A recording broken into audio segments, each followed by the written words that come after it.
All right, guys, I'm now joined by John Bardis, who is going to be the team leader for the men's Greco-Roman wrestling team as we're prepping and getting ready for the 2021 Summer Olympic Games. John, how's it going?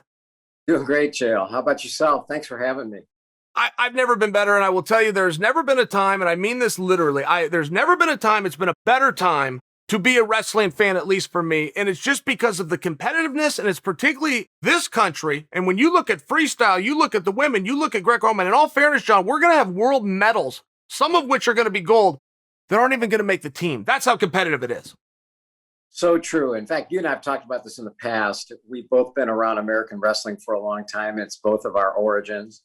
Many MMA fighters, Daniel Cormier, Randy Couture, Henry Cejudo, and to go on, Ben Askren and others have made their original mark in American amateur wrestling.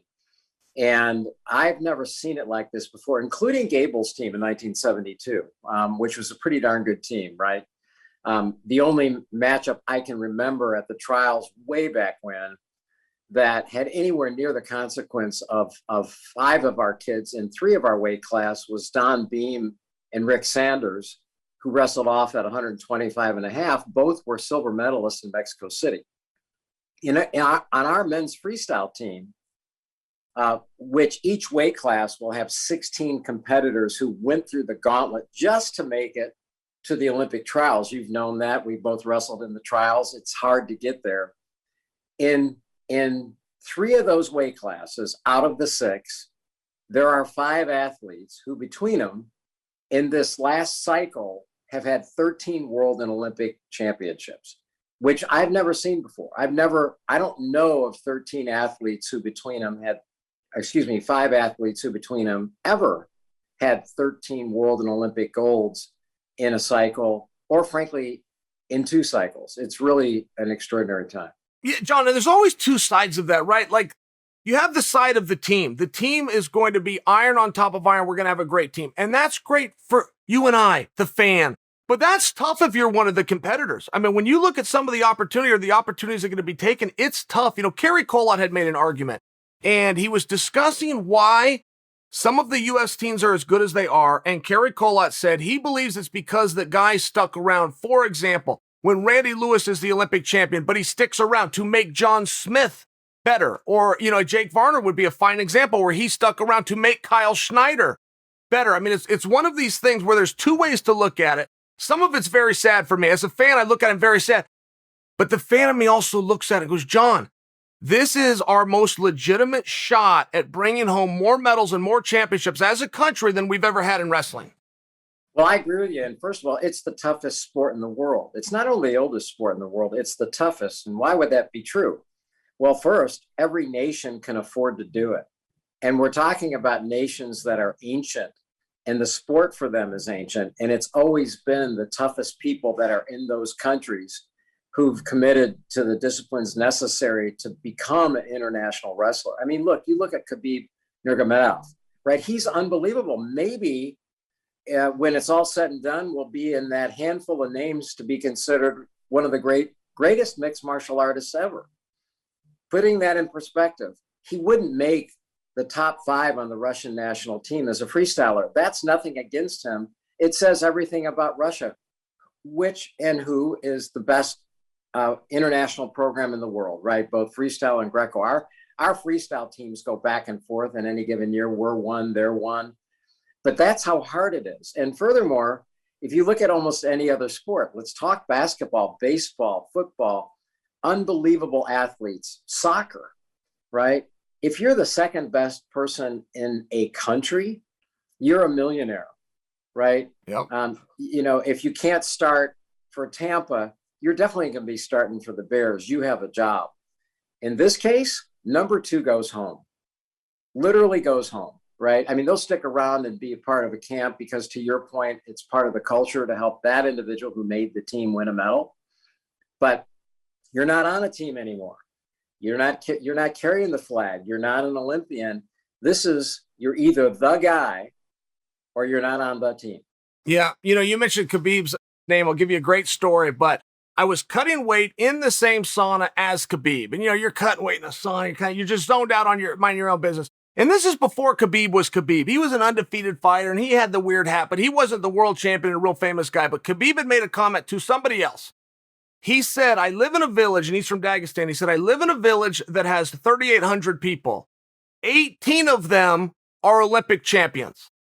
And so it's just one of those things where that specific region, it's almost expected of them. This greatness and this toughness that you talked about, but it's almost expected. It's a very hard thing to relate to, but that was a very fascinating comment by Khabib, who went on to be a world champion himself. No doubt. Yeah, I'm an unbelievable athlete. I think in terms of a 5-round, 5-minute championship fight, he's the best wrestler that's ever been in the cage, right? This guy knows how to wrestle for 25 minutes, right? Most matches don't last that long. He's just got so much going for him. But having said that, we've got the likes of Jordan Burroughs, who's a 4-time world champion and a former Olympic champion, who's got Kyle Dake in his weight class, and Kyle is a 2-time defending world champion. We've got Jaden Cox, who's a 2-time defending world champion in the same weight class with the youngest Olympic and world champion America has ever had, Kyle Snyder, who has 2 world championships and an Olympic championship. And in Kyle's case, or Jaden's case, depending upon who's representing the team, they will arguably have to compete against who many believe today to be the greatest pound-for-pound freestyle or Greco-Roman wrestler in the world, and that's Abdul Rashid Sadulayev. Sadulayev has 4 world titles, 2 junior world titles, a world silver medalist, and was Olympic champion at the weight class below in Rio. And he is not just the real deal, he's exciting and extraordinary to watch. That's one weight class. Yeah. No, that's one way. Hey, you could keep going. I thought maybe you were. We haven't even brought up the gentleman from Azerbaijan. I mean, we're going to talk that weight class. We could be here a while. Let me ask you this, though, John. You're going to be the team leader, okay? So you're gonna look at everything, take everything in, let the team play out who it is. But one of the things that you've done in your leadership role is to set up a mentoring program where some of the veterans, some of the guys who have been there can come and give back. And part of that giving back is to share what they did right. Part of it is to share the mistakes. Don't step on this landmine. As you see that mentorship program, I was just hoping, could you speak? We have a lot of wrestlers that are watching now that are going to hear about this and hear what they have to look forward to if they make the team. Could you just speak a little bit about this? Oh, you bet. First of all, I'm real proud to say that USA Wrestling stepped up in a big way here on this idea. And today we have 2 captains of this mentorship team, which is 35 former Olympians and world team members. You're one. And by the way, thank you very much for being part of it. Your history is hugely important to us, and your ability to articulate what the sport means is very important to us, not just today, but to tomorrow and everything else that we do. The 2 co-captains are Wayne Bachman, a 2-time Olympian and many-time world team member, and Jay Robinson. Jay Robinson was Olympian in 1972. As many know, he was there for 15 years, and I think 11 of the Iowa national championships as head assistant coach. And then he went on to Minnesota to win 3 national titles, built the J-Rob camps that he put 40,000 young men through over a period of 30 years. Jay, over that period of time, spent 17 years living in a dormitory to assist other kids in having a better life through the J-Rob camps. Think about spending 17 years of your life in a dormitory because you were teaching kids wrestling camps. That's who he is. By the way, most people may not be aware of this. Jay is also an Army Airborne Ranger. He was in Vietnam, and he will openly say that include being on an Olympic team and being on national championship teams, of which he was a national champion at Oklahoma State. He was an Olympian. He said the toughest thing he's ever done in his life was Ranger School. But those are our 2 captains, and it just so turns out both were also in the military. So we have the likes of Rulon Gardner, yourself, Randy Couture, Dan Henderson, the list goes on, of great athletes who were Olympians and world team members and medalists who also, in a couple of your cases, were very successful at the world championship level and the top level of the UFC. So these mentors, we are hoping, will be great communicators with these kids, both on a personal level as well as the technical things you point out. What things do we have to look out for? What do you have to pay attention to as you're preparing for the games? How do you manage things as simple as your diet? what's going on with you personally matters a whole lot before a competition like this. So getting under the hood of finding out what this young athlete needs and making sure that this group collectively comes together to provide for those. So those are just examples of that. But we have some extraordinary people who've agreed to be part of this movement. And John, Dana White has been asked a number of times, why do you think the UFC has done so well? Why do you think mixed martial arts caught on so quickly? And Dana's openly said, because people understand it.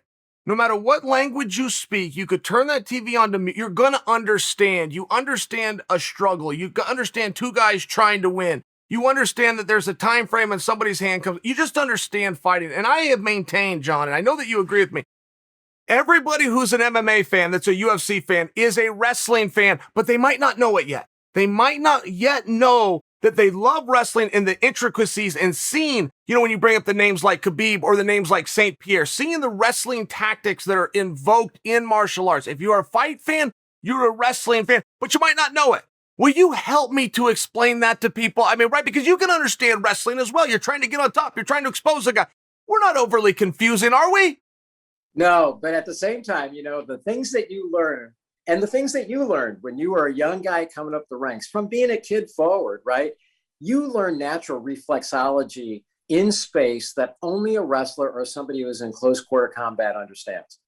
What was important for a kid catching a baseball from 50 yards away and watching rotation and understanding how the arc of the ball moves is an example of the secondary motion understanding that a wrestler has, right? You understand and see, you have a sixth sense for everything going around the 360 of your head.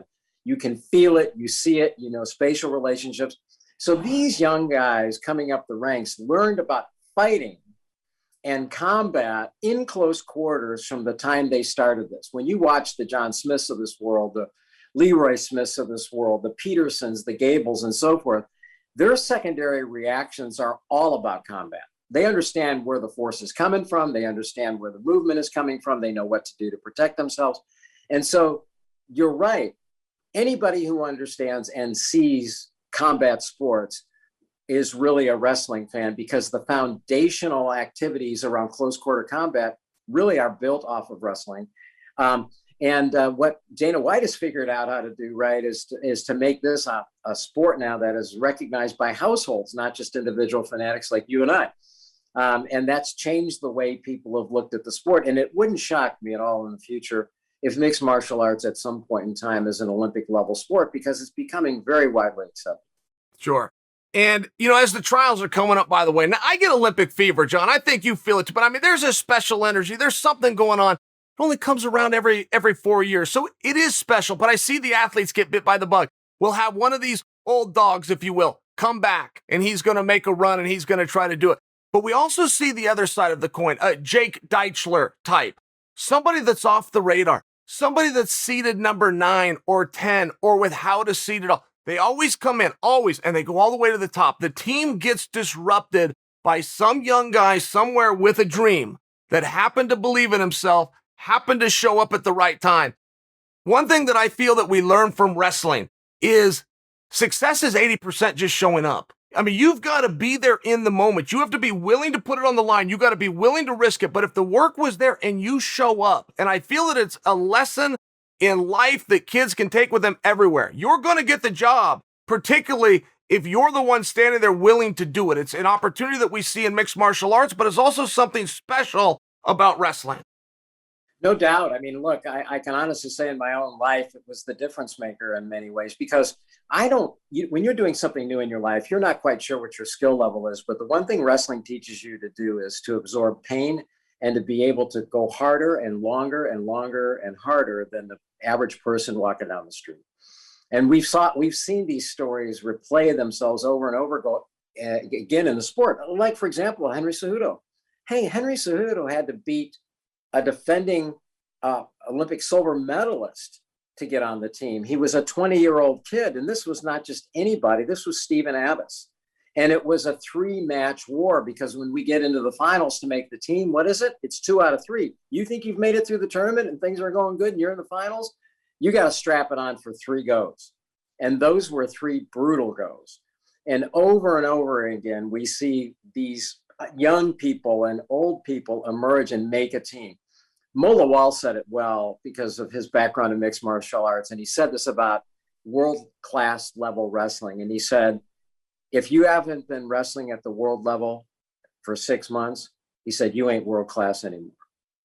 And that was from a guy who finished 5th in the world at the senior level in wrestling. So yeah, it's that hard. It's that gruesome. You mentioned Jake Deichler. He was on the team I happened to be the team leader on in 2008. Who does he beat? He beats the best guy we got. To this day, one of the 5 best wrestlers I've ever known in my life is Harry Lester, right? Harry Lester, I believe, could have made the freestyle team. He was 2-time defending bronze medalist in that world cycle. And he's wrestling a high school kid and loses, right? Because this kid that day wanted it more, was on. Harry may not have been on. And that's it. It's game, set, and match. Harry goes home. Jake Deichler goes to Beijing. Sure. Hey, he not only Harry Lester, I remember Deichler had Oscar Wood that day, but that was a very big deal. Oscar was the Olympian and went through Bracken to get it. I just remember that. I really appreciate that you brought him up, because when you do hear some of those stories, I mean, at one point that was Cejudo. Cejudo is a household name now, but at the time he skipped over the college. He went right into the ranks, become the youngest Olympic champion ever. We were seeing signs of that from Aaron Pico. Pico shifted a little. But some of these guys that have a focus, John, and there's something to the naiveness of some of these young guys. They don't know they don't belong. They don't know that you can't go beat a grown man when you're still a boy. You can't do it. Some people don't tell them. And you watch this happen, and it really inspires me. But it just reminds me of what I already know to be true, but sometimes I do need reminded. Anything's possible. And if you put yourself in the best position and you think positively and you focus on your strengths, you can win. Amen. Well, look at Roland Gardner, right? He wrestles in the finals of the Olympic Games in 2000. Somebody that had never lost, ever, Karelin, right? And you could have made a bet on that from anywhere in the world with enormous odds favorable to Karelin, right? You could have bet any amount of money that Roland Gardner was not going to win. And anyone would have taken that bet. And who does he beat? He beats a 13-time world and Olympic champion. Karelin was going for his 4th Olympic gold, which is crazy, right? We're talking about you got to actually make the team for 15 years. Right. Right, the Russian team for 15 years. Forget winning. He's won the world championship, up to that point in time, I think 9 times. And he's going for his 4th Olympic gold, which is just crazy. So having a young guy from Wyoming doesn't look like Karelin. Karelin looks like he was cut straight out of a Russian piece of granite. Roland looked like sort of a big guy, came off a farm, which he did, and he beats him, right? And so that's what this idea, I think, is all about in combat sports, which is, look, we at the end of the day, right, there's going to be a fight.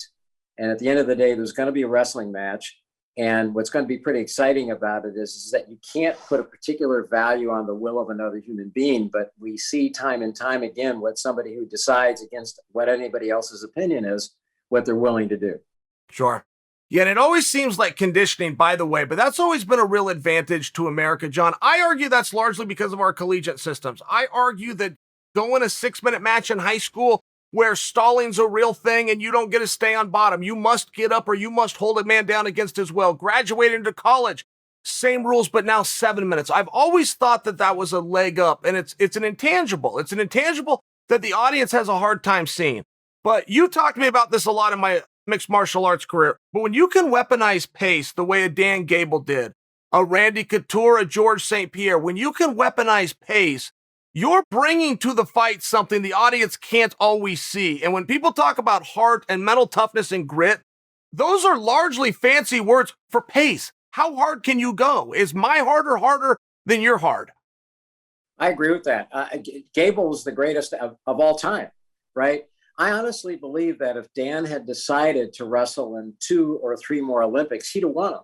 And I'll give you a story about that. So my college roommate at Wisconsin ended up being the last person to beat Dan, and that was Lee Kemp. But I'll tell you another story about Gable. So I walk around weighing about 175 pounds, right? Dan walks around, I think, weighing somewhere around 165, just to put that in perspective. In 1996, I'm at the games and I'm talking to one of the alternates on the team whose name is Joel Sherritt. You know Joel. Of course. And Joel ended up being head coach of the Naval Academy. He was a two-time NCAA champion. And at that point in time, I think the weight class in college was 198. Does that sound right? I mean, the weight classes have changed a little bit on pounds. But he was also alternate on the 96 team, right? He was in his early mid-20s when he was alternate on the 1996 team. To put this in perspective, Gable at that point in time was 47 years of age, walking around at about 165 pounds. Sherritt disclosed to me that he had never beaten Gable and couldn't beat him now, right? So you have a two-time defending NCAA champion, alternate on the Olympic team at 198 pounds, who says he can't beat a 47-year-old coach. And that's killer to me. But everybody I knew who saw Gable practice said the same thing. Barry Davis, Olympic silver medalist, Olympic world medalist, three-time NCAA champion, saw Randy Lewis challenge Gable to a match in the Iowa wrestling room after Lewis had won the gold medal. So he was pretty good, right? Sure, yeah. Lewis was pretty good, yes. He was pretty good. And this is in 1985, right? So at that point, Dan is approximately 36 years old, and he's wrestling the Olympic champion. And Randy right away takes Gable down. And I said, well, how did it turn out? And he said, 24-4. Gable beat him 24-4. Wow. And said that Randy didn't want the match to go any further because the one thing about Dan, to your point, is the tyranny of his pace also allows him to use his power in ways once he breaks you that you don't want to be there anymore. And that's been true of the great pace athletes in mixed martial arts. It's been true of the great pace athletes at the collegiate level.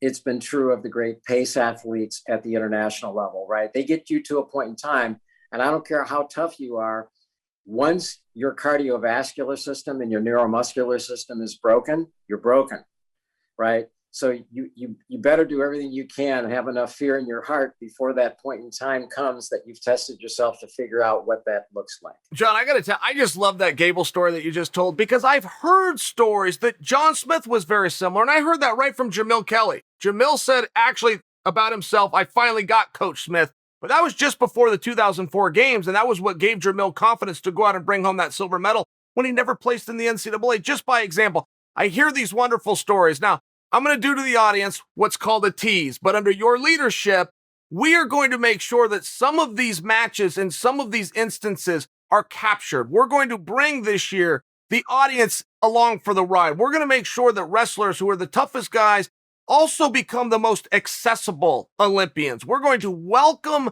the fans in. We're going to take questions. We're going to make sure that people realize as much as we look up to these heroes and as much as they're the toughest guys around, they're also very nice guys that appreciate a pat on the back and they appreciate some support. So I'm going to leave it there. I'm going to tease the audience a little bit, but you and I are going to be back. We're going to be bringing right here on themat.com. We're going to be bringing updates every Monday. All of you, tell a friend, tell somebody. John and I will see you all next week. John, any final words?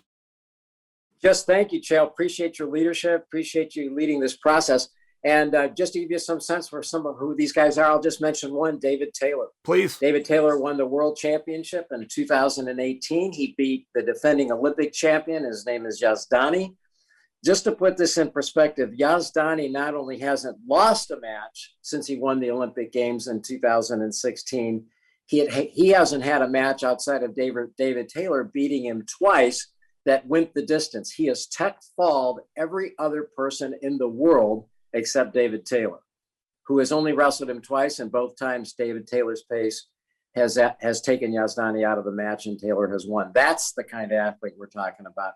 And that's the kind of athlete you're going to get a chance to show the rest of the country here in the next few months. Absolutely. We're going to see what they do. We're going to hear how they think, what they feel. We're going to watch what they eat. We're going to watch them train, and we're going to show the world how great and special these wrestlers are. John, thank you very much. I will talk with you very soon. Thanks, Chael. Thanks, my friend.